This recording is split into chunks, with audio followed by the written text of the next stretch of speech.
Hello दोस्तों, नमस्कार। Political science learning में आप सभी का स्वागत है।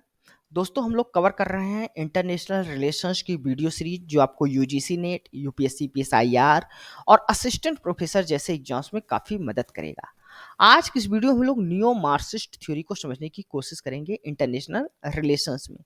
पिछले वीडियो में हमने मार्क्सिस्ट अप्रोच को समझा था, तो आइए देखते हैं नियो मार्क्सिस्ट क्या है।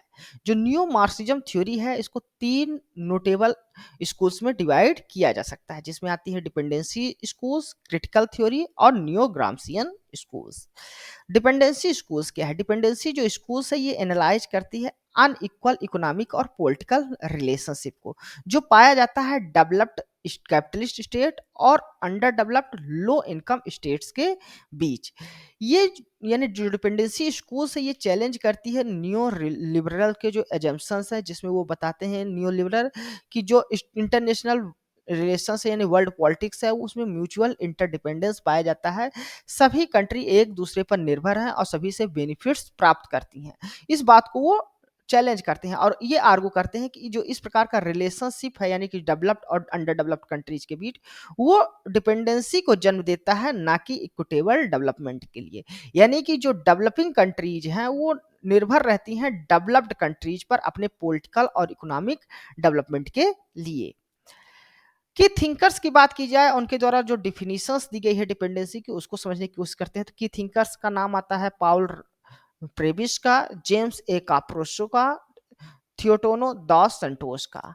इनकी जो डिफिनेशन है डिपेंडेंसी को, उसको समझने की कोशिश करते हैं। पाउल प्रेबिस डिफाइन करते हैं डिपेंडेंसी को as the relationship between advance capitalist centres and developing periphery. यानी जो एडवांस कैपिटलिस्ट है उनको सेंटर के रूप में या कोर के रूप में ये मानते हैं, और जो डेवलपिंग है उनको पेरिफेरी के रूप में बताते हैं, और कहते हैं कि जो पेरिफेरीज का इकोनॉमिक और पॉलिटिकल पॉलिसीज या डेवलपमेंट है वो निर्धारित किया जाता है, डिटरमाइन किया जाता है फार्मर्स के द्वारा, यानी कि जो एडवांस कैपिटलिस्ट स्टेट्स हैं, सेंटर हैं, उनके द्वारा ये निर्धारित किया जाता है कि किस तरह से वहां पर डेवलपमेंट होगा पॉलिटिकल और इकोनॉमिक। सेकंड जो थिंकर्स जेम्स ए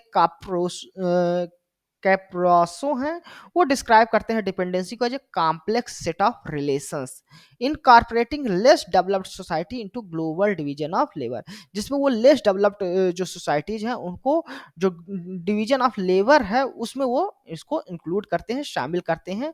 कहते हैं कि जो लेस डेवलप्ड सोसाइटीज है वहां से लेबर, चीप लेबर सप्लाई होता है डेवलप्ड कंट्रीज को, और इसके लिए डिपेंडेंसी जो है वो बनी रहती है। थियोटोनो दास संतोष आर्गू करते हैं कि जो डिपेंडेंसी है वो तब अकर होती है जब when dominate country can develop independently while dependent countries relies on dominant economic expansions which may benefits or hinder their development। यानी जो डोमिनेंट कंट्रीज होती हैं, एडवांस डेवलप्ड कंट्रीज होती हैं, वो अपने आप को तो डेवलप कर लेती हैं, लेकिन जो डिपेंडेंट कंट्रीज हैं वो इस बात पर निर्भर रहती हैं कि कब उनका जो डेवलप्ड कंट्रीज हैं वो अपने इकोनॉमी का एक्सपेंशन करेंगे और उनका बेनिफिट्स भी मिल सकता है उन लेस डेवलप्ड कंट्रीज को या अंडर डेवलप्ड कंट्रीज का, या उससे उनका एक्सप्लॉयटेशंस भी हो सकता है। ये निर्धारित नहीं है कि उनका बेनिफिट्स होगा या म्यूचुअल बेनिफिट्स, म्यूचुअल डिपेंडेंसी पाई जाएगी। अब हम लोग जो डिपेंडेंसी स्कूल हैं उनके कॉन्सेप्ट कोर, पेरिफेरी और सेमी पेरिफेरी का जो कॉन्सेप्ट है उसको समझ लेते हैं। तो dependency schools conceptualise world economy as divided into, उन्होंने वर्ल्ड इकोनॉमी को डिवाइड किया कोर स्टेट्स में, पेरिफेरी स्टेट्स में और सेमी पेरिफेरी स्टेट्स में। जो कोर स्टेट्स होते हैं इसमें एडवांस कैपिटलिस्ट नेशंस आते हैं, जैसे वेस्टर्न यूरोप के नेशंस हो गए या नॉर्थ अमेरिका के जो नेशंस है वो सब आते हैं इसमें। ये कंट्रोल करते हैं कैपिटल को, एडवांस जो टेक्नोलॉजीज हैं उनको, और इनके पास होता है इंडस्ट्रियलाइज प्रोडक्शन, यानी जो ये प्रोडक्ट प्रोड्यूस करते हैं वो बड़ी बड़ी इंडस्ट्रीज के माध्यम से प्रोडक्शंस करते हैं। पेरिफेरी स्टेट्स क्या होते हैं? Periphery states underdeveloped nations होते हैं जो लैटिन अमेरिका, एशिया और अफ्रीका के कंट्रीज हैं। ये काम करते हैं सप्लाई करने का cheap labours, raw material supply करते हैं डेवलप्ड कंट्रीज को, और सर्व करते हैं जो market for core produce goods, यानी कोर कंट्रीज एडवांस जो कैपिटलिस्ट नेशन है उनके द्वारा जो प्रोड्यूस किया जाता है गुड्स का, सामान का, उस उसको कंज्यूम करने का काम ये अंडर डेवलप्ड नेशंस करते हैं, और कोर या एडवांस जो कैपिटलिस्ट नेशंस है वो हाई प्राइस में इन अंडर डेवलप्ड नेशंस को सामान बेचते हैं। थर्ड जो टाइप है वो सेमी पेरीफेरी स्टेट्स है और इसको डेवलप किया है इमानुएल वेलेस्ट्रियन का कंट्रीब्यूशन माना जाता है सेमी पेरीफेरी का जो आइडिया है उसके लिए। ये जो स्टेट्स होते हैं ये बिटवीन लाई करते हैं बिटवीन कोर यानी पेरीफेरी, यानी कोर और पेरीफेरी के बीच में ये कंट्रीज आती हैं। ये थोड़ा डेवलप्ड होती हैं, यानी अंडर डेवलप्ड से थोड़ा डेवलप होती हैं, जो डेवलपिंग नेशंस की परिभाषा में आते हैं। पेरीफेरी से थोड़ा डेवलप होते हैं, लेकिन एक्सप्लॉइट किए जाते हैं ये भी कोर स्टेट्स के द्वारा, यानी जो एडवांस कैपिटलिस्ट स्टेट्स है उनके द्वारा इनको भी एक्सप्लॉइट किया जाता है। तो ये तीन तरह से डिवाइड किया गया है डिपेंडेंसी स्कूल्स के द्वारा वर्ल्ड इकोनॉमी को, कोर स्टेट, पेरीफेरी स्टेट्स और सेमी पेरीफेरी स्टेट्स के रूप में। अगर हिस्टोरिकल बैकग्राउंड्स की बात की जाए डिपेंडेंसी स्कूल्स की, तो हम लोग इसको देख सकते हैं 1940 से। यहाँ पर राउल प्रेविस जो है वो हाईलाइट करते हैं unfair term of trade that benefit developed state at the expense of under developed one, यानी जो डेवलप्ड स्टेट्स है वो जो ट्रेड्स के रूल नियम कानून बनाए हैं ग्लोबल इंस्टीट्यूशंस के द्वारा, वो अपने बेनिफिट्स के लिए बनाए हैं, जिसमें अंडर डेवलप्ड जो कंट्रीज हैं उनको इसका भार चुकाना पड़ता है। अदर की स्कॉलर्स का नाम अगर देखें तो सेल्सो फर्टाडो आते हैं, एस्वाल्डो सनकेन आते हैं, एजी फ्रैंक का नाम आता है, इमानुएल वेलेस्ट्रीन का नाम लिया जाता है डिपेंडेंसी स्कूल्स के अंतर्गत। इम्प्लीकेशंस क्या है जो डिपेंडेंसी स्कूल्स है, तो ये वर्ल्ड इकोनॉमिक सिस्टम को इनहेरेंटली फेवर मानते हैं कोर के लिए at the expense of periphery, जो पेरीफेरी कंट्रीज हैं उनको एक्सप्लॉइट करके कोर कंट्रीज डेवलप्ड होती हैं, बेनिफिट्स लेती हैं। साथ साथ इनका मानना है कि जो अंडर डेवलप्ड नेशंस हैं इन पेरीफेरियल स्टेट, यहाँ पर स्ट्रक्चरल रिक्वायरमेंट, ये जो अंडर डेवलप्ड नेशंस है पेरीफेरी स्टेट्स हैं, ये स्ट्रक्चरल रिक्वायरमेंट है कैपिटलिस्ट एक्सपेंशन के लिए, एक्सपेंशन का, यानी जो कैपिटलिस्ट एडवांस टेक्नोलॉजी जो उनके पास है, जो मटेरियल्स हैं, वो ये पेरीफेरी पर डिपेंडेंट रहते हैं और उसी के द्वारा वो डेवलप्ड होते हैं। साथ साथ ये मानते हैं कि जो पेरीफेरियन इकोनॉमी होती है वो हमेशा डिपेंडेंट बनी रहती है कोर पर, यानी कोर के कैपिटल्स यानी उनके जो मनी है पैसा है उसके लिए, उनकी जो एडवांस टेक्नोलॉजी है उसके लिए भी ये डिपेंडेंट रहते हैं पेरीफेरियल स्टेट्स, कोर कैपिटल के जो कोर कंट्रीज हैं, एडवांस कैपिटलिस्ट स्टेज हैं। और साथ ही साथ मैन्युफैक्चर्स गुड्स के लिए, जो गुड्स तैयार होते हैं रॉ मटेरियल से, उसके लिए भी वो कोर पर ही डिपेंडेंट रहते हैं, जिससे क्या होता है परपेचुएटिंग इकोनॉमिक इनइक्वालिटी, और इस प्रकार से वर्ल्ड इकोनॉमी हमको इकोनॉमिक इनइक्वालिटीज दिखाई देती है। अब नेक्स्ट जो थिंकर्स आते हैं ग्रामसियन स्कूल्स को, जिसको माना जाता है ग्रामसी और उनका मार्क्सिस्ट जो अप्रोच है उसको समझ लेते हैं।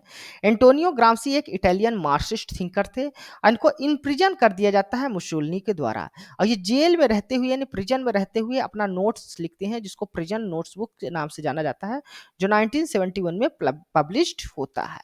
ग्रामसी एनालाइज करते हैं कि जो रिवोल्यूशंस है वो रसिया में क्यों सक्सेस हुआ, क्योंकि वहां पर जो इकोनॉमी है वो एग्रेरियन इकोनॉमी थी, लेकिन फेल्ड हो जाता है एडवांस जो कैपिटलिस्ट स्टेट्स हैं वहां पर। तो ये इस बात को एनालिसिस करने की कोशिश करते हैं ऐसा हुआ क्यों, क्यों रसिया में ये रिवोल्यूशन पास हो गया है यानी सफल हुआ है, जबकि जो कैपिटलिस्ट स्टेट्स है वहां पर ये फेल हो जाता है। और यहाँ पर आइडेंटिफाई करते हैं role of the civil society, जो सिविल सोसाइटी है उसके रोल्स को आइडेंटिफाई करते हैं। कहते हैं कि ये जो सिविल सोसाइटी होती है ये प्रिवेंट करती है रिवोल्यूशंस को वेस्ट यूरोपियन में। इनका मानना है ये, और जो ऑर्थोडॉक्सी मार्क्सिज्म जो थ्योरी थी, जो इस बात को एक्सेप्ट करती थी कि जो क्लास स्ट्रगल है वो बना रहता है और ये बेस की वजह से क्लास स्ट्रगल पाया जाता है, जबकि जो ग्रामसी है वो relative autonomy of the states की बात करते हैं। ये अपना फोकस शिफ्ट करते हैं इकोनॉमिक फैक्टर से, यानी कि जो बेस है उससे, और ये कहते हैं जो सोशल और कल्चरल फैक्टर्स होते हैं, जो सुपर स्ट्रक्चर्स होता है, वो भी निर्धारित करता है कि किस प्रकार से कोई भी कंट्री एक्सप्लॉइट करेगी वर्कर्स का, या जो लेबर वर्ग है उसका, या अंडर डेवलप्ड जो कंट्रीज है उनका। Earning the title of theorist of super structures, इसके क्योंकि ये सुपर स्ट्रक्चर्स को फोकस करके अपनी थ्योरी देते हैं, इसलिए इनको थ्योरिस्ट ऑफ सुपर स्ट्रक्चर्स के रूप में भी जाना जाता है। इनका कॉन्सेप्ट है हेजेमनी का। हेजेमनी जो है ये मिक्स होता है कंसेंट और कोर्सेंस का, यानी जो कार्ल मार्क्स थे वो मानते थे ये जो क्लास स्ट्रगल पाया जाता है इसलिए पाया जाता है क्योंकि जो बुर्जुआजी हैं, एडवांस जो लोग हैं, पीपल्स हैं, वो एक्सप्लॉइट करते हैं प्रोलेटारिएट का, यानी जो वर्कर्स हैं उनका, यानी या कोर्सेस की मदद से, यानी बलपूर्वक ये एक्सप्लॉयटेशंस किया जाता है। जबकि जो ग्राम्सी हैं उनका मानना है कि ये हेजेमनी के थ्रू किया जाता है, यानी यहाँ पर बल का प्रयोग तो होता है, उसके साथ-साथ कंसेंट भी लिया जाता है उन लोगों का, और ये कंसेंट बनाया जाता है, निर्माण किया जाता है, मैन्युफैक्चर्स किया जाता है सिविल सोसाइटीज़ के द्वारा। तो इनका मानना है ग्राम्सी का, तो जो बुर्जुआजी मेंटेन करते हैं dominance primarily through the consent of civil society rather than coercion. Gramsci redefine करते हैं स्टेट को एज ए कंपोजर, और स्टेट को दो तरह से बना हुआ मिला हुआ बना बताते हैं बना हुआ। एक तो वहाँ पर पॉलिटिकल सोसाइटी होती है जो कोर्सियन स्ट्रक्चर्स को दिखाती है, जिसमें पुलिस आते हैं, मिलिट्री आते हैं, एडमिनिस्ट्रेटिव जो ऑफिसर्स हैं वो आते हैं। दूसरी होती है सिविल सोसाइटी जो लेजिटिमेशन देते हैं वो जो स्ट्रक्चर्स होता है उसको, जिसमें फैमिली आती हैं, स्कूल्स, ट्रेड यूनियन और चर्च शामिल किए जाते हैं। ग्राम्सी का मानना है कि जो सिविल सोसाइटी होती है ये इंस्टीट्यूशन ये सोशलाइज करते हैं पीपल्स को, और ये जो बुर्जुआजी के रूल्स कानून नियम होते हैं उनको एक्सेप्ट करने में मदद करते हैं, और रिड्यूस कर देते हैं उनको बल, तो जो एडवांस लोग होते हैं यानी बुर्जुआजी जो होते हैं उनको बल प्रयोग की आवश्यकता नहीं रह जाती अपना जो ऑर्डर है उसको मेंटेन करने के लिए। तो इसलिए कोर्सन तभी यूज किया जाता है जब कंसेंट फेल हो जाता है, यानी बल का तभी प्रयोग किया जाता है जब जो सहमति होती है जो लोगों के द्वारा दी जाती है उसको लेजिटिमाइज किया जाता है किसी भी स्ट्रक्चर्स को, शासन को, अगर वो फेल हो गया तभी जो है तो बल का प्रयोग किया जाता है। नियो ग्राम्सियन एंड रॉबर्ट कॉक्स, तो रॉबर्ट कॉक्स ग्राम्सी के इस आइडिया को वर्ल्ड पॉलिटिक्स में जोड़कर देखते हैं, वो अप्लाइड करते हैं उनके कॉन्सेप्ट ऑफ हेजिमनी को ग्लोबल ऑर्डर को एक्सप्लेन करने के लिए। वो कहते हैं कि जो हेजिमनी है वर्ल्ड पॉलिटिक्स में वो पॉलिटिकल सोशल और इकोनॉमिक स्ट्रक्चर्स के द्वारा तय की जाती है। इनमें तीन वो इंटरेक्टिव फोर्स मानते हैं जो ग्लोबल किसी भी कंट्री की जो ग्लोबल हेजेमनी बनी हुई है उसको मेंटेन करने के लिए। पहला मानते हैं मटेरियल कैपेबिलिटीज, अगर किसी के पास मटेरियल कैपेबिलिटीज है जैसे उनकी इकोनॉमिक अच्छा मजबूत है, उनके पास मिलिट्री पावर्स मजबूत है, हाई एक्सपेंस कर रहे हैं मिलिट्री पावर्स में, तो वो अपनी हेजेमनी बना सकते हैं मटेरियल कैपेबिलिटीज के थ्रू। सेकंड उनका जो होता है वो आइडियाज हैं, फैक्टर्स, आइडियाज यानी नॉर्म्स और आइडियोलॉजीज के थ्रू भी वो जो अपनी हेजिमनी है उसको बना के रखते हैं। तीसरा है जो इंस्टीट्यूशंस यानी इंटरनेशनल ऑर्गेनाइजेशंस जो हैं, world bank, IMF, United Nations, यहाँ पर भी जो एडवांस कैपिटलिस्ट स्टेट्स हैं यानी जो डेवलप्ड स्टेट्स हैं वो ऐसे नियम कानून बनाते हैं इन इंटरनेशनल ऑर्गेनाइजेशन में जो उनको बेनिफिट्स पहुंचाए, उनको फायदा पहुंचाए। तीन तरह से मेंटेन किया जाता है हेजेमनी को। कॉक्स का व्यू क्या है वर्ल्ड ऑर्डर में? हेजेमनी का जो आइडिया है वो स्टेट्स के अंदर से वो वर्ल्ड इकोनॉमी में जोड़कर देखते हैं रॉबर्ट कॉक्स। वो मानते हैं कि जो हेजेमनी है वो सोशल क्लास में hegemony of social class in a powerful state expand transnationally, यानी जो सोशल क्लास में हेजेमनी पाई जाती है उसकी वो ट्रांसनेशनली यानी हर कंट्रीज में वो हमको दिखाई देता है उसका इफेक्ट, उसका प्रभाव।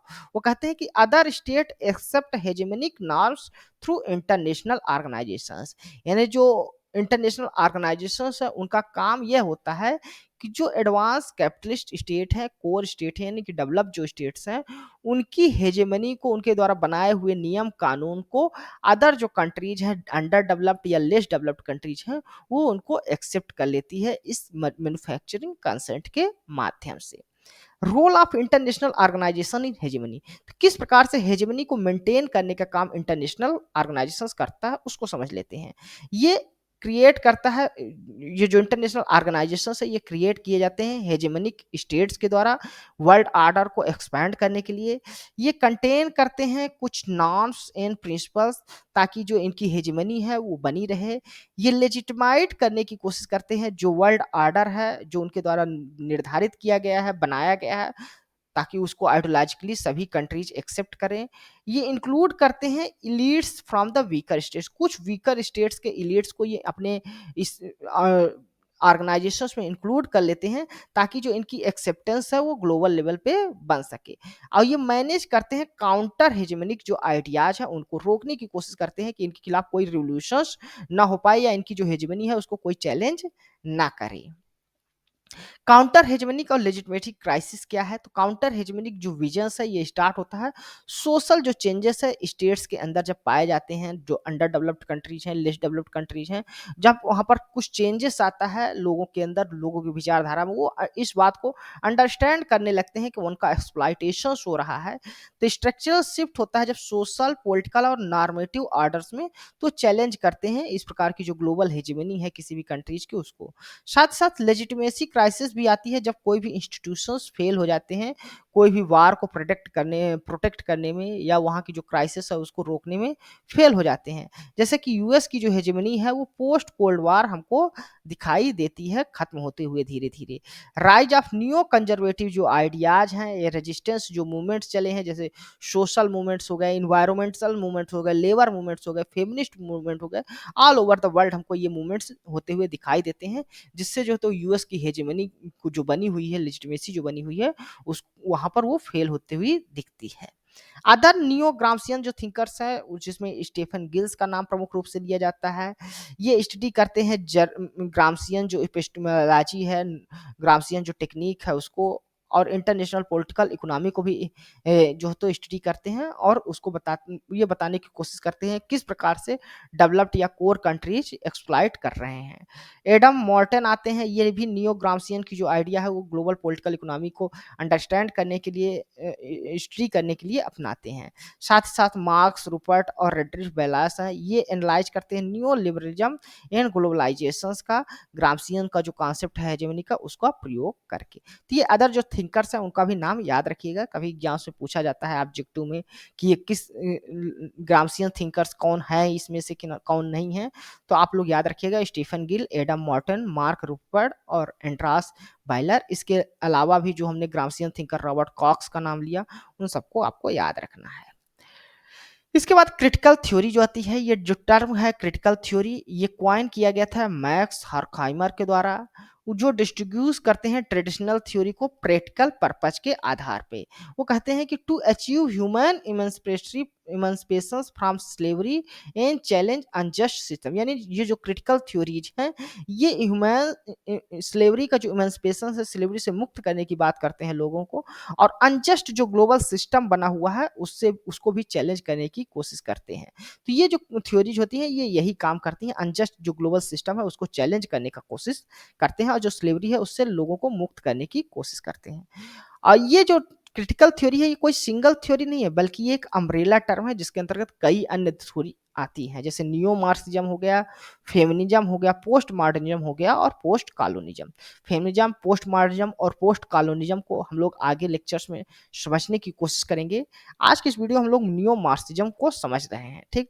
तो इस प्रकार की जो थ्योरी है ये इंस्पिरेशंस लेती है थिंकर्स लाइक हीगल, मार्क्स, फुकोल्ट, और क्रिटिक करती है जो वर्ल्ड पॉलिटिक्स है जो पोस्ट पॉजिटिविस्ट लेंस से देखते हैं, ठीक। तो क्रिटिकल की फीचर्स क्या है क्रिटिकल थ्योरी के, ये पोस्ट पॉजिटिव जो मेथोडोलॉजी है इसका प्रयोग करते हैं, रिजेक्ट करते हैं जो पॉजिटिविज्म है उसको, जो ऑब्जेक्टिव ट्रुथ के रूप में देखते हैं, या बताते हैं कि जो ये फैक्ट या वैल्यू जो न्यूट्रल चीजें हैं वो मेंटेन करने की बात करते हैं, उसको कहते हैं कि ये ऐसा नहीं होता, बल्कि ये चेंज होता रहता है, कोई भी इसमें कोई भी फिक्स वैल्यू या फैक्ट जो है तो हमेशा के लिए स्थायी नहीं रहता।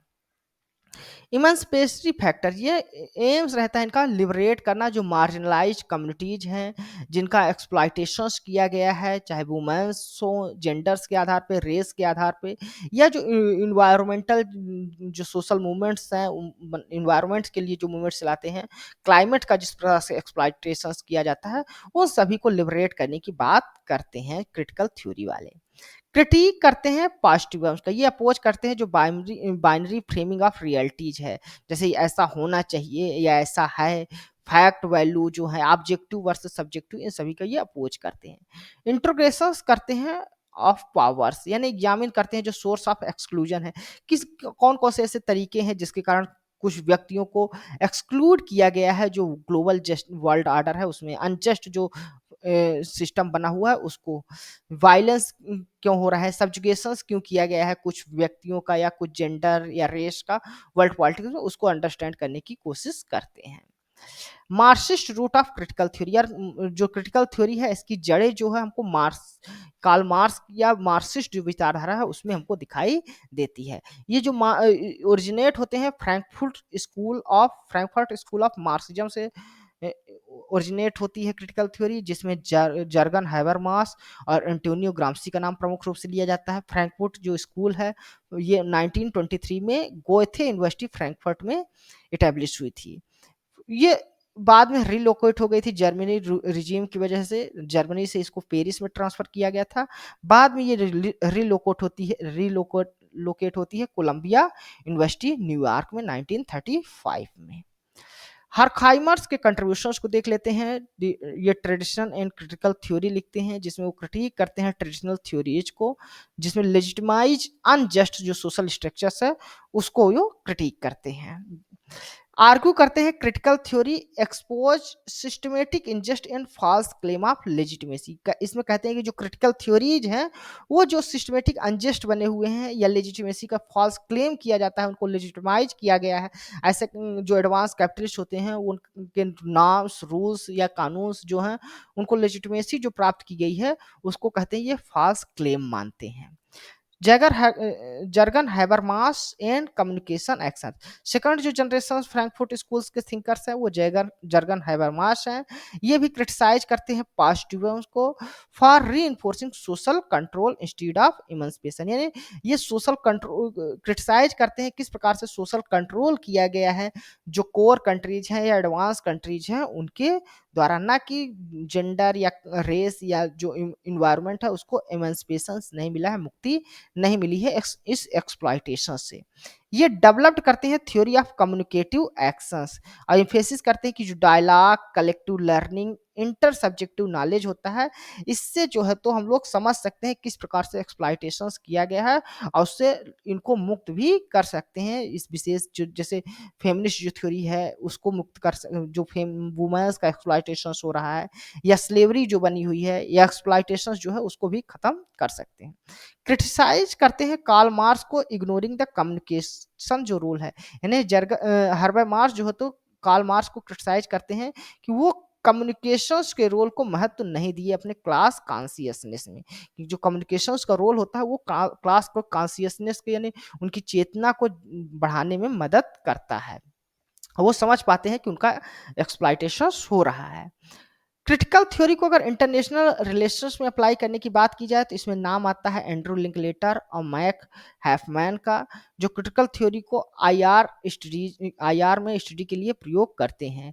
लिंकलेटर यूज करते हैं हैबरमास का जो डिस्कोर्स है इथिक्स को लेकर उसको और अप्लाई करते हैं ग्लोबल जस्टिस और डायलॉग में।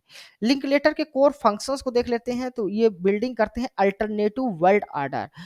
अल्टरनेटिव वर्ल्ड ऑर्डर ऐसा होगा जो बेस्ड होगा फ्रीडम पर और यूनिवर्सलिटी होगी, यानी सभी को समान रूप से देखा जाएगा। अनजस्ट जो ऑर्डर है उसको समाप्त किया जाएगा। आइडेंटिफाई करने की कोशिश करते हैं उन बैरियर्स को जो ग्लोबल जो जस्टिस है उसको मेंटेन करने में रोड़े अटकाते हैं, बाधा पहुंचाते हैं। और ये इमांसिपेशन जो प्रैक्टिसेस हैं उसको रियलिटी में प्रैक्टिकल लेवल में उतारने की बात करते हैं और एडवोकेट करते हैं न्यू कॉस्मोपॉलिटन पॉलिटिकल कम्युनिटी की, यानी ये बात करते हैं कि जो स्टेट्स हैं उनके अंदर जो कुछ सिटीजन्स होते हैं केवल उन्हीं को महत्व न दिया जाए बल्कि जो अदर सिटीजन्स हैं उनको भी महत्व दिया जाए। इस प्रकार से वो कॉस्मोपॉलिटन पॉलिटिकल कम्युनिटी की बात करते हैं, ना कि किसी स्टेट के कम्युनिटी लोगों को ज़्यादा बेनिफिट्स मिले या अदर स्टेट्स के जो लोग हैं उनको कम बेनिफिट्स मिले, ऐसा नहीं होना चाहिए उनकी दृष्टि में। तो किस तरह से इमांसिपेशन इन स्टेट्स को देखते हैं, स्टेट को वो as a inclusively and exclusive entity के रूप में देखते हैं। उनका मानना है कि जो स्टेट्स होते हैं वो अपने सिटीजन्स को इक्वल राइट्स तो देते हैं लेकिन अगर कोई नॉन सिटीजन्स है तो उनको उस राइट से एक्सक्लूड कर दिया जाता है, बाहर रखा जाता है। ये कहते हैं ट्रांसफॉर्मेशन होना चाहिए पॉलिटिकल कम्युनिटीज का स्टेट के बाउंड्रीज के अलावा, यानी जो पॉलिटिकल कम्युनिटीज है उसमें स्टेट के बाउंड्री के जो सिटीजन है उनके अलावा जो अदर स्टेट के सिटीजन है उनको भी इंक्लूड किया जाना चाहिए।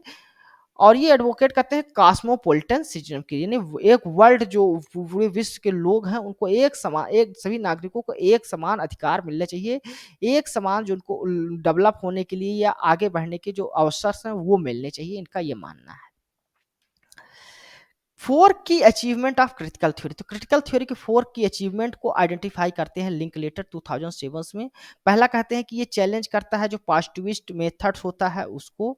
दूसरा ये मानते हैं, ये क्रिटिक करते हैं जो स्ट्रक्चरल डिटर्मिनिज्म है, यानी रिजेक्ट करते हैं जो idea of structures are unchangeable, यानी जो रियलिस्ट या लिबरल का जो आइडिया है, जो मानते हैं कि जो स्ट्रक्चर्स है उसको, वो वर्ल्ड ऑर्डर इसी तरह मेंटेन रहना चाहिए, इसमें परिवर्तन नहीं होना चाहिए, रेडिकल चेंजेस नहीं आना चाहिए, तो सभी को क्रिटिसाइज करते हैं क्रिटिकल थ्योरी वाले। बियॉन्ड मार्क्सिस्ट जो विचारधारा है उससे आगे बढ़कर ये सोचने की बात करते हैं। ये क्लास बेस्ड केवल एनालिसिस नहीं करते, बल्कि ये स्टेट बेस्ड एक्सक्लूजन्स की बात करते हैं। इंटरनेशनल लेवल्स पे जो क्लास स्ट्रगल्स पाया जाता है, एक्सप्लॉयटेशंस पाया जाता है, उसको ये बात करते हैं।